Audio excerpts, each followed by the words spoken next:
Do you know how to distribute your paycheck in the right order when you receive it? This question, as vital as the oxygen we inhale, often garners less attention than we accord to leisurely weekend plans. Today, however, we're peeling back the layers on the intriguing concept of a payday routine. So, you've received your paycheck. The first thing you should do, take care of your needs. Now let's talk about what exactly we mean by needs. In the world of personal finance, needs are the essentials, the non-negotiables. We're talking about your rent or mortgage, the electricity that keeps your lights on, the water running from your taps, and the food that fills your table. These are the things you can't go without, and they should always be your top priority when it comes to allocating your paycheck. It's important to remember that your needs are not the same as your wants. That new pair of shoes or the latest smartphone may seem like a need, but in reality, they are wants. It's crucial to differentiate between these two to maintain a balanced financial life. Once your needs are covered, it's time to think about emergencies. It might not be the most exciting part of your payday routine, but it's certainly one of the most important. Emergencies happen.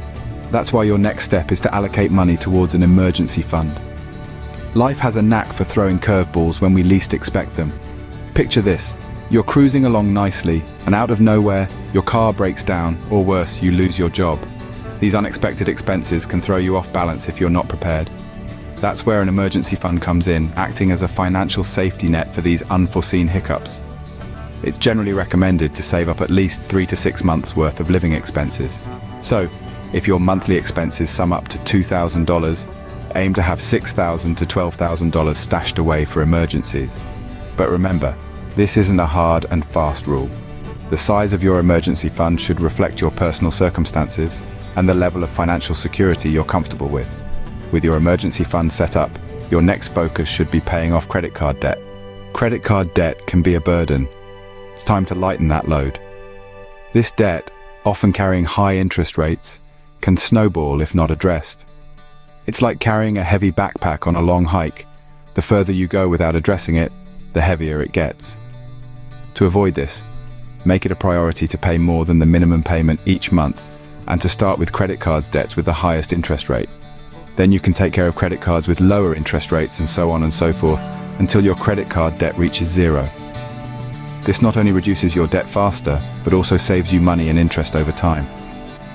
Consider using a portion of your paycheck to clear this debt. You might even think about setting up automatic payments. This ensures you never miss a payment and helps you keep your debt in check. Remember, it's not about making huge sacrifices, but about making smart decisions. Every dollar you put toward reducing your debt is a step toward financial freedom. Once you've tackled your credit card debt, it's time to think about the future. Your future self will thank you for this next step, contributing to your retirement account. Now let's dive into why this is so important. Imagine a future where you don't have to worry about working or making ends meet. A future where you can finally take that trip to Europe you've always dreamed of, or simply enjoy a quiet afternoon with a good book at home. This is the power of starting a retirement fund early. The concept is simple. You set aside a portion of your paycheck each month into a retirement account.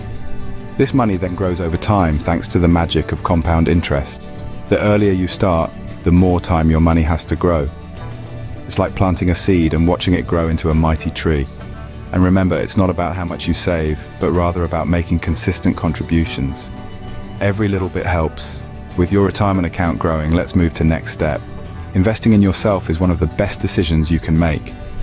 It's about acknowledging that you, as an individual, are your most valuable asset, and nurturing that asset can yield exponential returns. Consider this. You decide to enroll in a professional course that costs $500.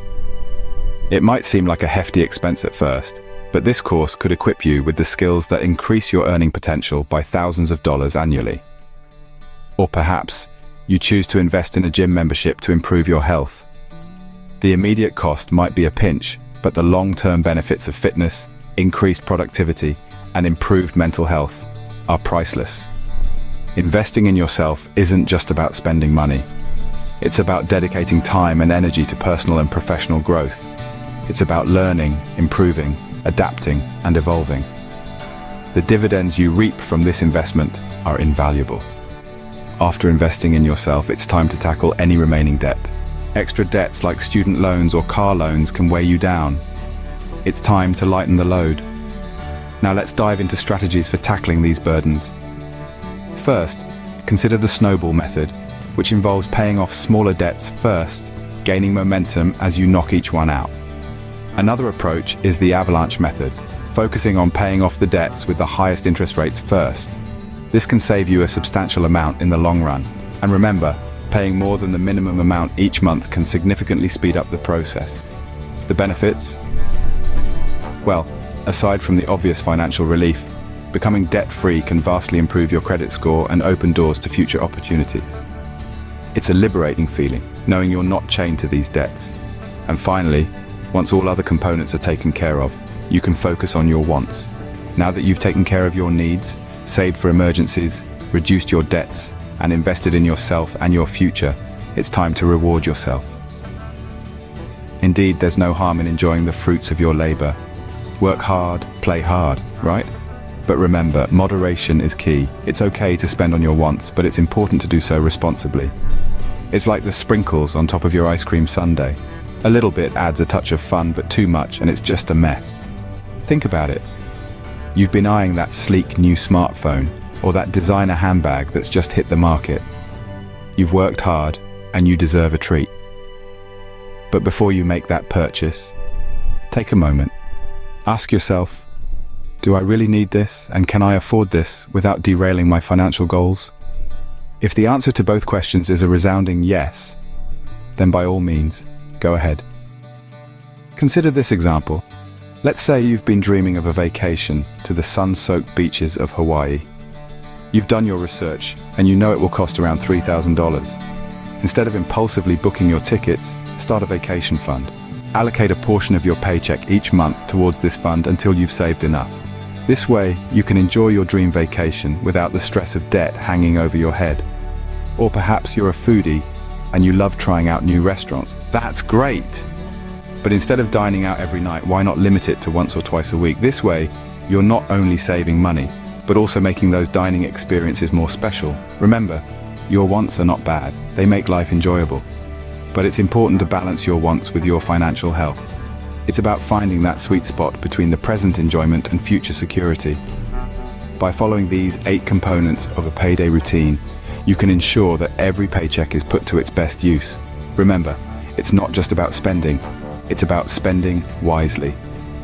If you like this video, do not hesitate to give a thumb up and hit the subscribe button. We will be back for more. In the meantime, keep bustling, keep money thinking.